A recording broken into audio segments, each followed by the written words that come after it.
పెద్దలందరికీ నమస్కారం. ఈ రాజధానికి సంబంధించి ఏం మాట్లాడినా ఏదైనా భిన్నమైన అభిప్రాయాన్ని కనుక మనం వ్యక్తం చేస్తే ఇతను రాజధానికి వ్యతిరేకం అనే పరిస్థితి ఈ ప్రాంతంలో సృష్టించారు. ఈ ప్రాంతంలోనే కాదు, రాష్ట్రంలో.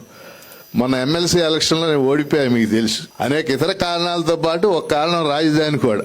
నేను రాజధానికి వ్యతిరేకిని అని పెద్ద ఎత్తున ప్రచారం చేశారు. మా బంధువులు కూడా నాకు ఓటేయలే.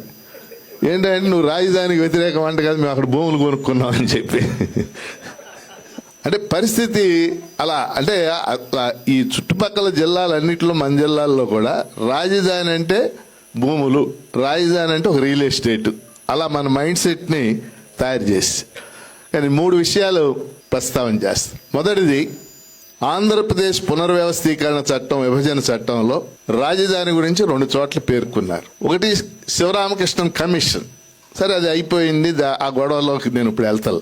రెండవది, ఈ చట్టంలో సెక్షన్ 94 సబ్సెక్షన్ 3, 94(3)లో రాజధాని నిర్మాణం, రాజ్భవన్, శాసనసభ, శాసన మండలి, సచివాలయం, వీటి నిర్మాణానికి కేంద్ర ప్రభుత్వం సహాయం అందించాలి అని చాలా స్పష్టంగా రాసి నరేంద్ర మోడీ 2015 అక్టోబర్ 22 శంకుస్థాపన చేశాడు. మళ్ళీ మొన్న పునర్నిర్మాణానికి శంకుస్థాపన చేశాడు. 11 ఏళ్లు గడిచినాయి. కేంద్ర ప్రభుత్వం ఎంత సహాయం అందజేసింది? కేవలం 1500 కోట్లు. 2500 కోట్లే నాకు చెప్తారు, కానీ 1500 కోట్లే. మిగిలిన 1000 కోట్లు కూడా గుంటూరు, విజయవాడలో భూగర్భ డ్రైనేజీ కోసం ఇచ్చారు. 1500 కోట్లతో రాజధాని నిర్మాణం జరుగుద్దా? వాస్తవంగా చంద్రబాబు నాయుడు 2015లోనో 16లోనో కేంద్రానికి ఒక నివేదిక పంపాడు. 47,500 కోట్లు ఖర్చు అవుతుంది, వీటికి మీరు దయచేసి సహాయం చేయాలి. ఏం చేశారు? ఇక్కడ కేంద్రం మీద ఒత్తిడి తేవాలి కదా. ఒత్తిడి ఏమైనా తెచ్చారా? అసలు నరేంద్ర మోడీ ఫస్ట్ లో మట్టి ఇచ్చి వెళ్ళాడు, అది మొన్న ఏదో చాక్లెట్లు ఇచ్చి వెళ్ళాడు, అది చెప్తున్నా. అది జోక్గా చెప్పినప్పటికీ అసలు కేంద్రం ఏమి ఇచ్చింది ఈ రాష్ట్రానికి రాజధాని నిర్మాణానికి సంబంధించి? ఖచ్చితంగా చంద్రబాబు నాయుడు పూర్తిగా ఫెయిల్ అయ్యాడు. సరే, జగన్మోహన్ రెడ్డి అతను ఒక పెడ వ్యవహారం, 3 రాజధానులకి వెళ్ళాడు. శాసన మండలిలో మేము అప్పుడు 5గురు ఉన్నాం, పీడీఎఫ్ తో 5గురం కూడా ఆ రోజు వాకౌట్ చేసాం. బిల్లుకు వ్యతిరేకంగా మేము ఓటేసాం. జగన్మోహన్ రెడ్డి 3 బిల్లులు ప్రతిపాదించారు. ఎప్పుడైతే కేంద్రం నుంచి సహాయం లేదు, ఇదంతా జరిగిందో, చంద్రబాబు నాయుడు దీన్ని ఒక కార్పొరేట్ రాజధానిగా చేయదలుచుకున్నాడు. రాజధాని అంటే ఏంటి అంటే, మన ఇక్కడ ఉన్న వాళ్ళందరం స్పష్టంగా ఒక అవగాహన, వేదిక మీద కానీ నేను కానీ మన అందరం రాజధానికి మనం వ్యతిరేకం కాదు, కానీ ఆ రాజధాని కార్పొరేట్ రాజధానిగా ఉండకూడదు.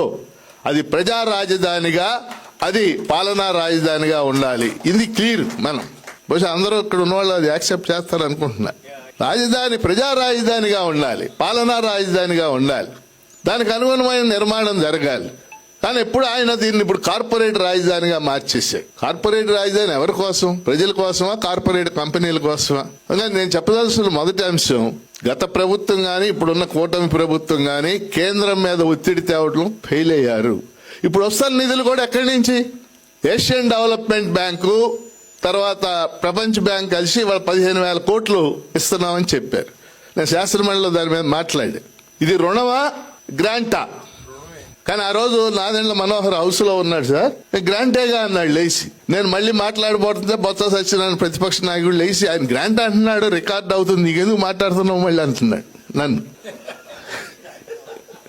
ఆయన గ్రాంట్ అంటున్నాడు, అది రుణమే. రుణం అంటే మళ్ళీ చెల్లించాలి కదా మనం, లేదా అడుక్కో దగ్గర నుంచి రుణం తెస్తున్నారు ఇప్పుడు కేంద్ర ప్రభుత్వ సంస్థ, అది రుణమే కదా. అంటే రుణాలతోనే ఈ బిల్డింగ్లన్నీ కడతాం, కార్పొరేట్ కంపెనీలకు భూములు ఇస్తాం. ఇది సరైన పద్ధతి కాదు. ఇది ప్రజా రాజధానిగా ఉండాలనేది మన డిమాండ్. రెండో అంశం, 33,000 ఎకరాల భూ సమీకరణ చేశారు. ఎవరికి కేటాయిస్తున్నారు ఈ భూములన్నీ కూడా? ఇవాళ విట్టి యూనివర్సిటీకి 200 ఎకరాలు ఇచ్చారు, ఎకరం 50 లక్షలు అని తీసుకు. SRMకి 100 ఎకరాలు ఇచ్చారు, వాళ్ళు ఇంకో 100 ఎకరాలు ఇప్పుడు అడుగుతున్నారు. అమృత యూనివర్సిటీ ఒక 200 ఎకరాలు అడుగుతున్నారు. అన్ని ప్రైవేట్ యూనివర్సిటీలే. అందరూ సీటు 3 లక్షలే, 4 × 3 12 లక్షలే. ఏ ఒక్కరూ కూడా అక్కడ భూములు ఇచ్చిన రైతులకి ఉపయోగం లేదు, ఆంధ్రప్రదేశ్ ప్రజలకు కూడా ఉపయోగం లేదు. ఆ సీట్లలో ఒక ప్రైవేట్ యూనివర్సిటీలు ఎలా సీట్లు అమ్ముతున్నారో వాళ్ళు అలా అమ్ముతున్నారు. మొత్తం రాజధానికి భూములు ఇచ్చిన 29 గ్రామాల్లో విద్య పరంగా విద్య పరంగా ఉన్న ఒకే ఒక కళాశాల ప్రభుత్వ జూనియర్ కళాశాల పెనుమాక మాత్రమే. 29 గ్రామాల్లో ఒక జూనియర్ కాలేజీ కానీ ఒక డిగ్రీ కాలేజీ కూడా లేదు ప్రభుత్వ తరఫు. ఓ డిగ్రీ కాలేజీ పెట్టు, ఇంకో 2 జూనియర్ కాలేజీలు తుళ్ళూరులో లేకపోతే అవతల శాఖమూరులో పెట్టు. అవి చిన్నగా కావచ్చు కానీ పేదలు చదువుకోవాలి కదా, దళితుల పిల్లలు చదువుకునేది అక్కడే కదా. కాబట్టి యూనివర్సిటీలు, ఇప్పుడు ఏఐ యూనివర్సిటీ అన్నాడు లోకేష్, ఆర్టిఫిషియల్ ఇంటెలిజెన్స్ కు ఒక యూనివర్సిటీ పెడదు. ప్రభుత్వం తరఫున పెట్టండి రాజధానిలో, లేదా సెంట్రల్ యూనివర్సిటీ పెట్టాలి, అది ప్రభుత్వం తరఫున రాజధానిలో పెట్టండి. ఒక సెంట్రల్ లైబ్రరీ కట్టాలా. మనకి ఉమ్మడి రాష్ట్రం ఉన్నప్పుడు ఒక సెంట్రల్ లైబ్రరీ అఫ్జల్గంజ్లో ఉండేది, చాలా పెద్ద లైబ్రరీ. ఈరోజు విడిపోయాక లైబ్రరీ లేదు.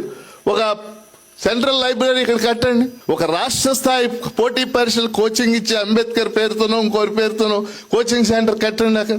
ఇలాంటి ఏమీ లేకుండా భూములన్నింటినీ ప్రైవేట్ వాళ్ళకి కేటాయించడం. ప్రభుత్వ సంస్థలు కొన్నిటికి ఇచ్చారు, ఆర్బీఐ వీటికి ఇచ్చారు, కానీ ఆ సంస్థల్ని నిర్మాణాలు జరిగే విధంగా వాళ్ళు ప్రోత్సహించట్లేదు. అసలు వాటిని మోటివేట్ చేయాలి కదా. రండి, మీకు భూములు ఇంకా కావాల్సితే ఆర్బీఐ ఉందనుకోండి, రిజర్వ్ బ్యాంక్ ఆఫ్ ఇండియా, ఒక 50 ఎకరాలు ఇచ్చారు, ఇంకో 20 ఎకరాలు ఇస్తాం కావాలని వాటిని రమ్మంటలేదు. ఎంతసేపు కార్పొరేట్ సంస్థలు, ప్రైవేట్ సంస్థలు, అంటే ఇది కార్పొరేట్ రాజధానినా?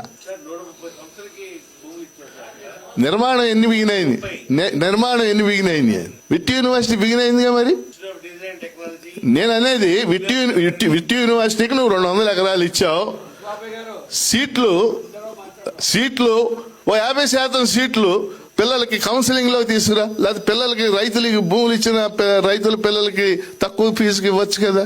ఇప్పుడు నిన్న ఎస్ఆర్ఎం ఒక కొత్త కాగితం పెట్టింది, మాది డీమ్డ్ యూనివర్సిటీ అయింది, మా సీట్లన్నీ మేము ఇచ్చుకోవడానికి మీరు అవకాశం కల్పించండి అని చెప్పేసి.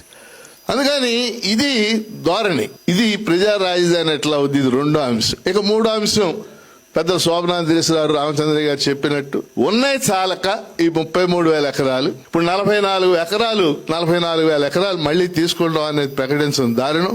చాలా చోట్ల గ్రామ సభల్లో నేను అబ్జర్వ్ చేసింది, ఇప్పుడు గ్రామ సభలు జరుగుతున్నాయి, అక్కడ రైతులు వ్యతిరేకిస్తున్నారు మేమేమని చెప్తున్నా, కానీ ఏదో రూపంలో వాళ్ళ మీద ఒత్తిడి తెచ్చి తీసుకోవటానికి అవకాశం ఉంది. మనం కూడా ఇక్కడ ఓ పాత్ర పోషించాలి. వాస్తవంగా 2014-19 మధ్య చాలా సమావేశాలు పెట్టాం మనం. ఆ రోజు స్విస్ ఛాలెంజ్ పద్ధతి అన్నారు, దానికి వ్యతిరేకంగా మనం ఒక సమావేశం పెట్టాం. ఆ రోజు సింగపూర్ ఆయన షణ్ముఖం అనే ఒక మంత్రి, ఈశ్వరన్, ఆయన ఇప్పుడు జైల్లో ఉన్నాడు సింగపూర్లో, కుంభకోణం. వీళ్ళందరూ వచ్చి ఇక్కడ కడతాం, పేపర్ల నిండా ఇంత ఫోటోలు, బొమ్మలు ఇవన్నీ కూడా మనం చూసాం. మనం చెప్పదలుచుకుందా ఇవన్నీ ఏం అక్కర్లా. ఒక ప్రజా రాజధాని, ప్రజలకి సేవలు అందించే రాజధాని, ప్రజలకు పరిపాలన అందించేటటువంటి రాజధాని. ఇది నాది అని సాధారణ పేద ప్రజలు, దళితులు, గిరిజనులు, మహిళలు, ఇది నాది ఈ రాజధాని అని భావించే రాజధాని, అది రాజధాని. అలాంటి నిర్మాణం చేయటానికి రాష్ట్ర ప్రభుత్వం పూనుకోవాలి. మనం ఏమనుకున్నా కానీ ప్రజాస్వామ్యంలో మన అభిప్రాయాలు స్పష్టంగా ప్రభుత్వాలకు చెప్పే హక్కు ఉంది. ప్రభుత్వాల గురించి నేను పెద్ద ఒర్రి కావట్లే, నేను ఒర్రి అవుతుందంట మన చుట్టూ ఉన్న ప్రజల గురించి, ముఖ్యంగా మిడిల్ క్లాస్, పెద్ద సంఖ్యలో పెరిగిన మిడిల్ క్లాసు. రాజధాని అంటే నన్ను చాలా మంది అడుగుతూ ఉంటారు, అక్కడ కొనుక్కోవచ్చు అంటావా, ఇక్కడ కొనుక్కోవచ్చు అంటావా, లేకపోతే అక్కడ పెరుగుద్దా, ఇక్కడ పెరుగుద్దా, ఆ ఊర్లో పెరుగుద్దా అంటే. రాజధాని అంటే ఆడుకున్న అపార్ట్మెంట్ ధర పెరుగుద్దా లేదా, లేదా ఫ్లాట్ ధర పెరుగుద్దా లేదా, ఆడుకున్న 200 ఎకరాల స్థలం ధర పెరుగుద్దా, అలా తయారు చేశారు పాలకులు మన మైండ్ సెట్ ని. సో ప్రజలకు మనం అప్పీల్ చేసి ఇది ఒక ప్రజా రాజధానిగా నిర్మాణం చేసే విధంగా మనందరం మన వంతు ప్రయత్నాలు చేద్దామని కోరుతూ సెలవు.